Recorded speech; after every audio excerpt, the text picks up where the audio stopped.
की। और ये तस्वीरें हम आपको जो दिखा रहे हैं कि प्रधानमंत्री नरेंद्र मोदी कुछ देर में संबोधित करने वाले हैं। इंतजार और घड़ी का ही हो रहा है कि प्रधानमंत्री इस मंच से क्या संदेश देते हैं। संदेश तो ऐतिहासिक ही निकल रहे हैं कि चुनाव से पहले बड़ी सौगात प्रधानमंत्री अपने सेकंड में पहुंचे जहां भारत माता की जय के नारे एक बार फिर से इस जगह पर गूंजने लगे।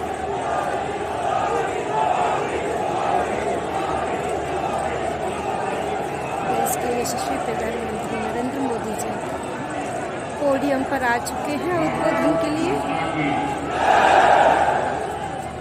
भारत माता की उत्तर प्रदेश के लोकप्रिय कर्मयोगी मुख्यमंत्री श्रीमान योगी आदित्यनाथ जी यहाँ के कर्मठ हमारे पुराने साथी उप मुख्यमंत्री श्री केशव प्रसाद मौर्य जी, केंद्रीय मंत्रिपरिषद में मेरे सहयोगी श्री ज्योतिरादित्य सिंधिया जी, जनरल वीके सिंह जी, संजीव बालिया जी, एसपी बघेल जी, पीएल वर्मा जी, उत्तर प्रदेश सरकार में मंत्री श्री लक्ष्मी नारायण चौधरी जी, श्री जयप्रताप सिंह जी, श्रीकांत शर्मा जी, भूपेंद्र चौधरी जी, नंद गोपाल गुप्ता जी, अनिल शर्मा जी, धर्मश्री सैनी जी, अशोक कटारिया जी, श्री जी.एस. रमेश जी, संसद में मेरे साथी डॉक्टर महेश शर्मा जी, श्री सुरेंद्र सिंह नागर जी, श्री भोला सिंह जी, स्थानीय विधायक श्री धीरेन्द्र सिंह जी, मंच पर विराजमान अन्य सभी जनप्रतिनिधिगण और विशाल संख्या में हम सबको आशीर्वाद देने के लिए आए हुए मेरे प्यारे भाइयों और बहनों, आप सभी को, देश के लोगों को, उत्तर प्रदेश के हमारे कोटि कोटि भाई बहनों को नोएडा इंटरनेशनल एयरपोर्ट के भूमि पूजन की बहुत बहुत बधाई।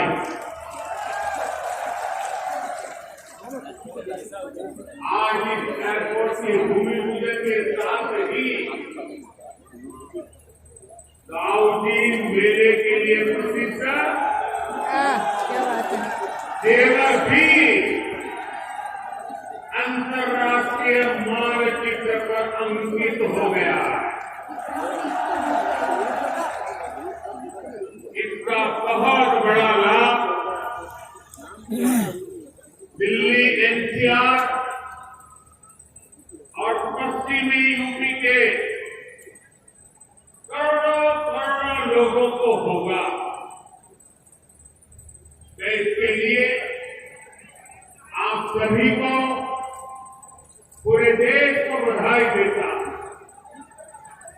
साथियों, 21वीं सदी का नया भारत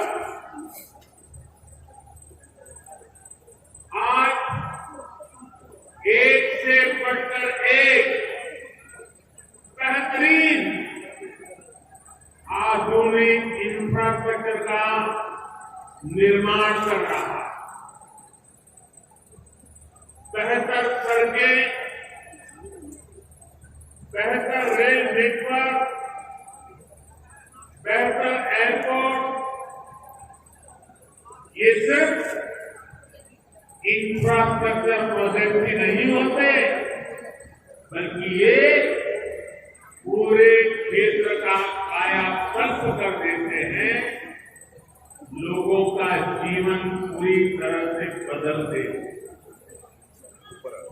गरीब हो या मध्यम वर्ग, किसान हो या व्यापारी, मजदूर हो या उद्यमी, हर किसी को इसका बहुत बहुत लाभ मिलता है। इंफ्रास्ट्रक्चर प्रोजेक्ट की ताकत और बढ़ जाती है जब उनके साथ सीमलेस कनेक्टिविटी हो, लास्ट माइल कनेक्टिविटी हो। नोएडा इंटरनेशनल एयरपोर्ट कनेक्टिविटी की दृष्टि से भी एक बेहतरीन मॉडल बनेगा। यहां आने जाने के लिए टैक्सी से लेकर मेट्रो और रेल तक हर तरह की कनेक्टिविटी हो।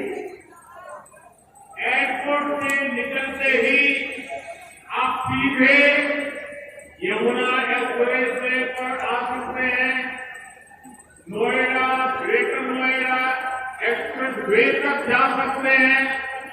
यूपी, दिल्ली, हरियाणा कहीं भी जाना है तो थोड़ी सी देर में पेरिफेरल एक्सप्रेसवे पहुंच सकते हैं।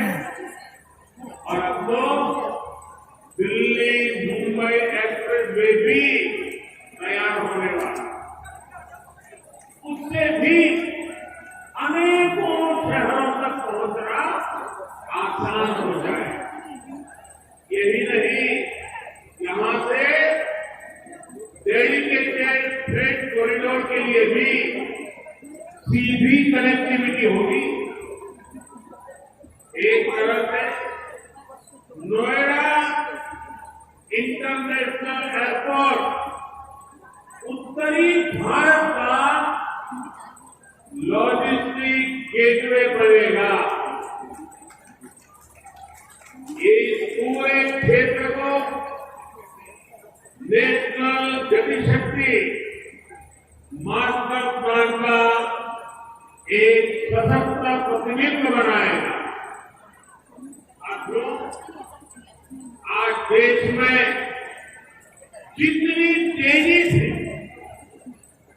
एविएशन सेक्टर में वृद्धि हो रही है, जिस तेजी से भारतीय कंपनियां सैकड़ों नए विमानों को खरीद रही है, उनके लिए भी नोएडा इंटरनेशनल एयरपोर्ट की बहुत बड़ी भूमिका होगी।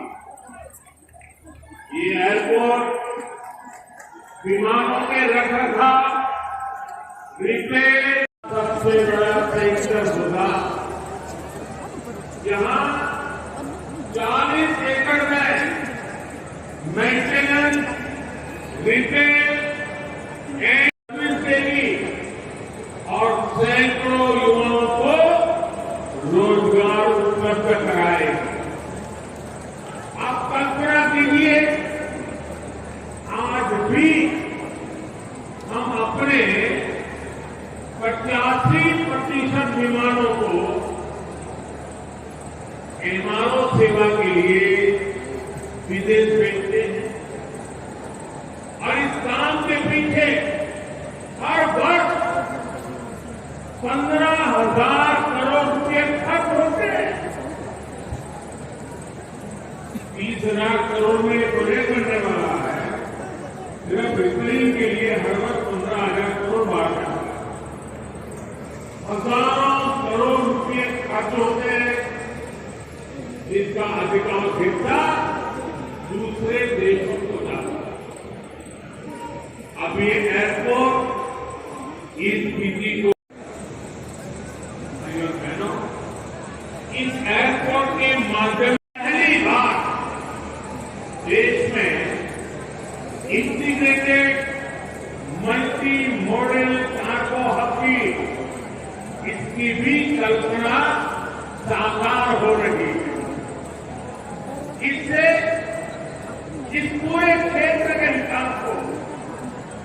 एक नई गति मिलेगी, एक नई उड़ान मिलेगी। हम सभी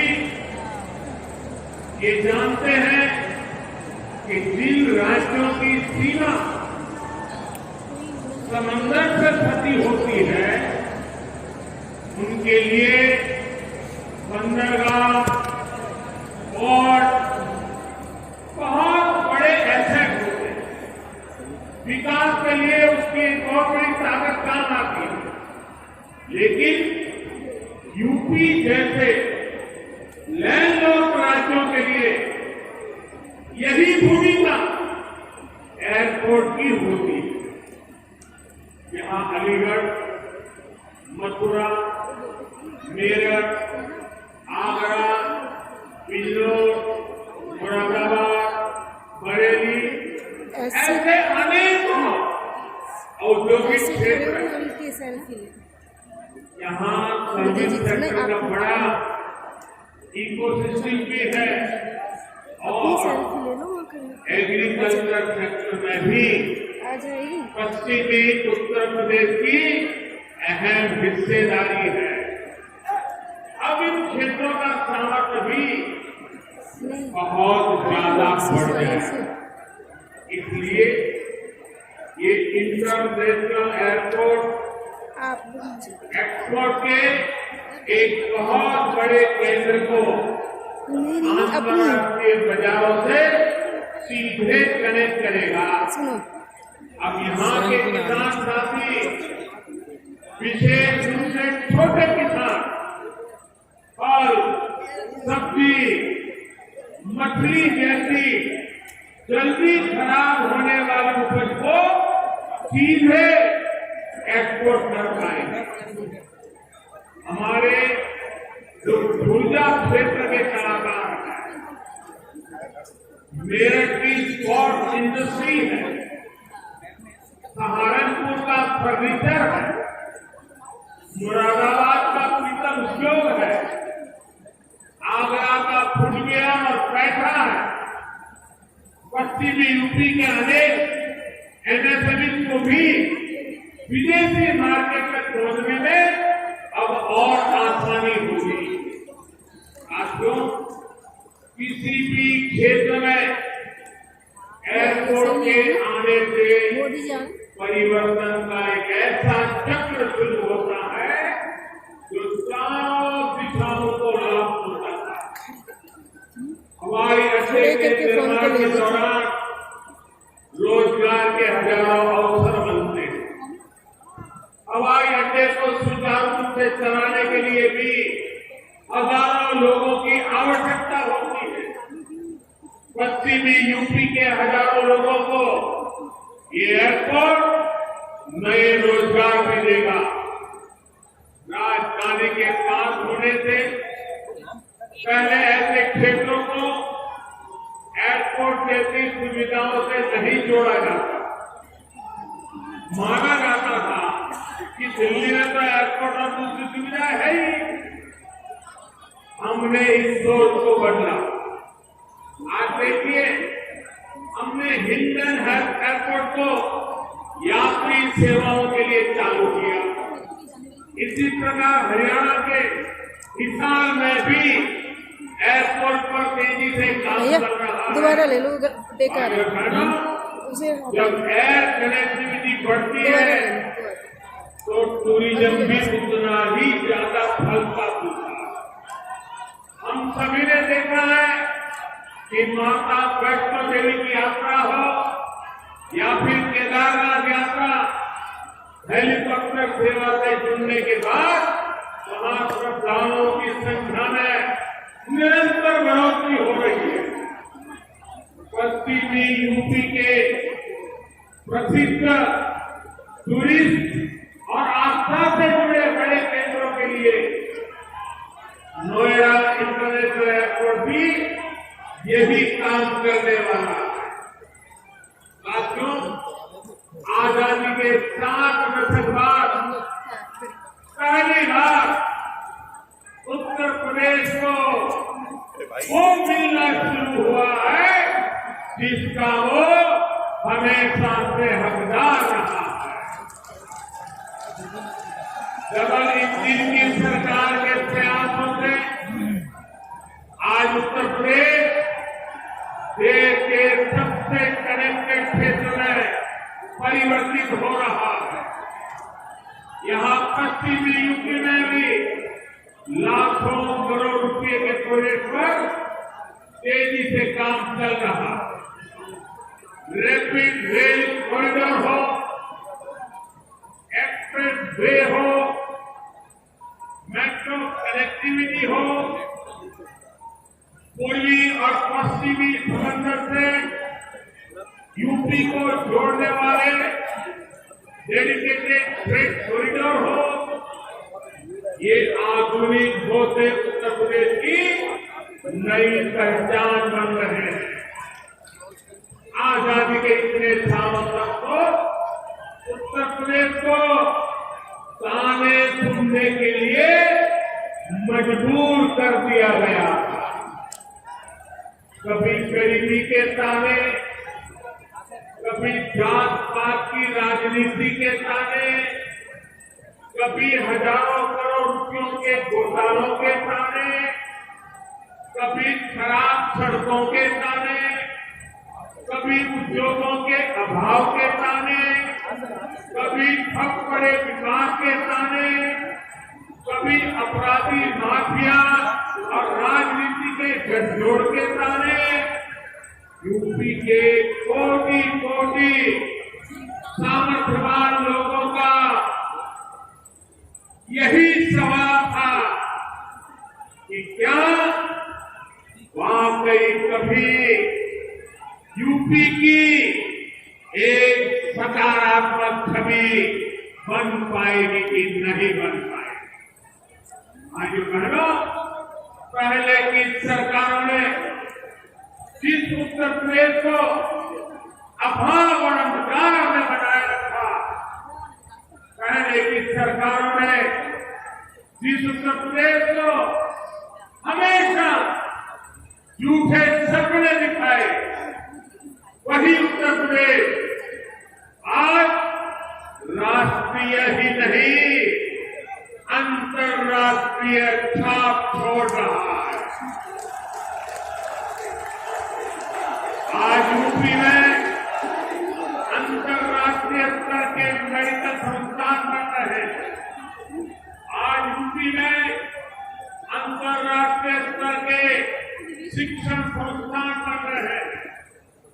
अंतर्राष्ट्रीय स्तर के हाईवे, एक्सप्रेसवे, अंतर्राष्ट्रीय स्तर की रेल कनेक्टिविटी, आज यूपी मल्टीनेशनल कंपनियों के निवेश का सेंटर है। ये सब कुछ आज हमारे यूपी में हो रहा है। इसलिए ही आज देश और दुनिया के निवेशक कहते हैं उत्तर प्रदेश यानी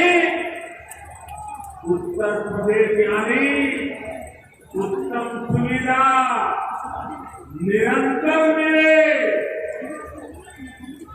यूपी की इसी अंतर्राष्ट्रीय पहचान को यूपी की इंटरनेशनल एयर कनेक्टिविटी नए आयाम दे रही है। आने वाले 2-3 सालों में जब एयरपोर्ट काम करना शुरू करेगा तो यूपी 5 इंटरनेशनल एयरपोर्ट वाला राज्य बन जाएगा। साथियों, यूपी में और केंद्र में पहले जो सरकारें रही, उन्होंने कैसे पश्चिमी उत्तर प्रदेश के विकास को नजरअंदाज किया, उसका एक उदाहरण ये जेवर एयरपोर्ट भी है। 2 दशक पहले यूपी की भाजपा सरकार ने इस प्रोजेक्ट का सपना देखा, लेकिन बाद में ये एयरपोर्ट अनेक सालों तक दिल्ली और लखनऊ में पहले जो सरकारें रही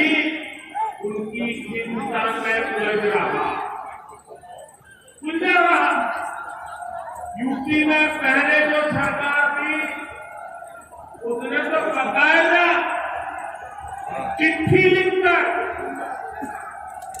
कि केंद्र सरकार को कह दिया था इस एयरपोर्ट के प्रोजेक्ट को बंद कर दिया जाए। अब डबल इंजन की सरकार के प्रयासों से आज हम उसी एयरपोर्ट के भूमि पूजन के साक्षी बन रहे हैं। वैसे साथियों, मैं आज एक बात और कहूंगा। मोदी योगी भी अगर चाहते तो 2017 में सरकार बनते ही यहां आकर के भूमि पूजन कर देते, फोटो खिंचवा देते, अखबार में प्रेस नोट भी छप जाती। और अगर ऐसा हम करते तो पहले की सरकारों के आदत होने के कारण हम कुछ गलत कर रहे हैं ऐसा भी लोगों को नहीं लगता। पहले राजनीतिक लाभ के लिए आनंद फानंद में रेवड़ियों की तरह इंफ्रास्ट्रक्चर प्रोजेक्ट की घोषणाएं होती थी, लकीरें खींच दी जाती थी, लेकिन प्रोजेक्ट जमीन पर कैसे उतरेंगे, अड़चनों को दूर कैसे करेंगे, धन का प्रबंध कहां से करेंगे, इस पर विचार ही नहीं होता था। इस कारण से प्रोजेक्ट दशकों तक तैयार नहीं होते थे, घोषणा हो जाती थी, प्रोजेक्ट की लागत कई गुना बढ़ जाती थी, फिर बहानेबाजी शुरू होती थी, देरी का ठिकरा दूसरों पर फोड़ने की कसरत होती थी। लेकिन हमने ऐसा नहीं किया, क्योंकि इंफ्रास्ट्रक्चर हमारे लिए राजनीति का नहीं बल्कि राष्ट्र नीति का हिस्सा है। भारत के उज्जवल भविष्य की एक जिम्मेवारी है। हमें सुनिश्चित कर रहे हैं कि प्रोजेक्ट अटके नहीं, प्रोजेक्ट लटके नहीं, प्रोजेक्ट भटके नहीं। हम ये सुनिश्चित करने का प्रयास करते हैं कि तय समय के भीतर ही प्रावधान किया है। साथियों, पहले किसानों की जमीनों को लेकर जिस तरह की गड़बड़ियां होती थी, उसे वो भी प्रोजेक्ट की देरी में बहुत बड़ा रोड़ा बन जाती थी। लेकिन आज अनेक ऐसे प्रोजेक्ट हैं जिनके लिए किसानों से जमीन तो ली गई, लेकिन उनमें या तो मुआवजे से जुड़ी समस्याएं रही या फिर सालों साल वो जमीन बेकार पड़ी है। प्लेन हो गया यार, प्लेन है, प्लेन है, प्लेन है सर। देश के हित में इन अड़चनों को भी दूर किया। हमने सुनिश्चित किया कि प्रशासन किसानों से समय पर पूरी पारदर्शिता के साथ भूमि खरीदे। अब तब जाकर आज हर सामान्य देशवासी के लिए क्वालिटी इंफ्रास्ट्रक्चर, आज जब कोई साथी सोचो कर कहता है कि अपने घर के पास के हवाई अड्डे से उसने अपने माता पिता के साथ पहली बार हवाई यात्रा की है, जब वो अपनी फोटो को साझा करता है तो मुझे लगता है कि हमारे प्रयास सफल है। मुझे खुशी है, अकेले यूपी नहीं, देश के लोग गवाह है। बीते कुछ हफ्तों में कुछ राजनीतिक दलों द्वारा किस तरह की राजनीति हुई, लेकिन भारत विकास के रास्ते से नहीं हटा। कुछ समय पहले ही भारत ने 100 करोड़ वैक्सीन डोज से कठिन पड़ाव को पार किया है। इसी महीने की शुरुआत में भारत ने वर्ष 2070 तक नेट जीरो के लक्ष्य का ऐलान किया। कुछ समय पहले ही कुशीनगर में इंटरनेशनल एयरपोर्ट का लोकार्पण किया गया। यूपी में ही एक साथ 9 मेडिकल कॉलेज की शुरुआत करके देश के हेल्थ इंफ्रास्ट्रक्चर को मजबूत किया गया। महोबा में नए डैम और सिंचाई परियोजनाओं का लोकार्पण हुआ। तो झांसी में डिफेंस कॉरिडोर के काम में गति पकड़ी। पिछले हफ्ते ही पूर्वांचल एक्सप्रेस में यूपी वासियों को समर्पित किया गया। उससे एक दिन पहले ही हमने जनजातीय गौरव दिवस मनाया। मध्य प्रदेश में एक बहुत ही भव्य और आधुनिक रेलवे स्टेशन का लोकार्पण किया गया। इसी महीने महाराष्ट्र के पंढरपुर में सैकड़ों किलोमीटर के नेशनल हाईवे का लोकार्पण और शिलान्यास किया गया। और अब आज नोएडा इंटरनेशनल एयरपोर्ट का भूमि पूजन हुआ है।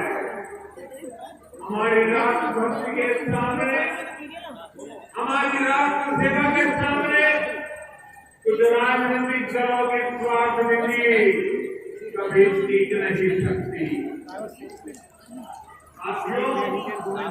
आज देश में 21वीं सदी की आवश्यकताओं को ध्यान में अनेक आधुनिक प्रोजेक्ट पर तेजी से काम चल रहा है। यही गति, यही प्रगति एक सक्षम और सशक्त भारत की गारंटी की है। यही प्रगति सुविधा सुलभता से लेकर सामान्य भारतीय की समृद्धि को सुनिश्चित करने वाली है। आप सभी के आशीर्वाद से, डबल इंजन सरकार की प्रतिबद्धता से यूपी में इसमें अग्रणी भूमिका निभाएंगे। हम मिलकर आगे बढ़ेंगे। इसी विश्वास के साथ आपको अंतर्राष्ट्रीय एयरपोर्ट की फिर एक बार बहुत बहुत बधाई। मेरे साथ बोलिए, भारत माता की, भारत माता की, भारत माता की। बहुत बहुत धन्यवाद। माननीय प्रधानमंत्री नरेंद्र मोदी जी का उद्बोधन समाप्त हो चुका है और वो पोडियम से, मंच से उतरते हुए अपना स्थान ग्रहण करते हुए और सभी मंत्रिमंडल और गणमान्य विधायकों का उद्बोधन करते हुए यशस्वी प्रधानमंत्री नरेंद्र मोदी जी अपना स्थान ग्रहण कर चुके हैं। और ये देखिए उन्होंने अपनी एकता का सूत्र यहाँ से मार्ग प्रशस्त कर दिया है, जहाँ पे प्रदेश के उप मुख्यमंत्री केशव प्रसाद मौर्य जी और ज्योतिरादित्यनाथ सिंधिया और अंतुल तेवतिया जी, अनीता लोधी जी सभी मंच पर उपस्थित हैं और जनता का उद्बोधन करते हुए वो जा रही हैं।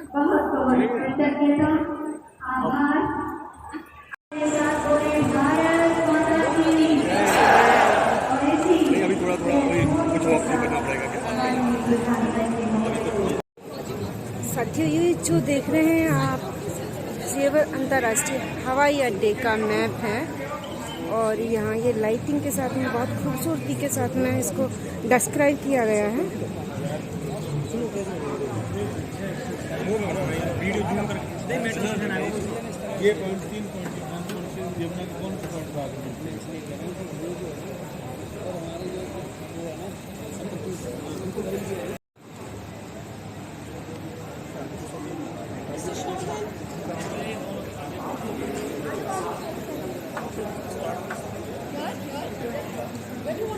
Can we all see this side?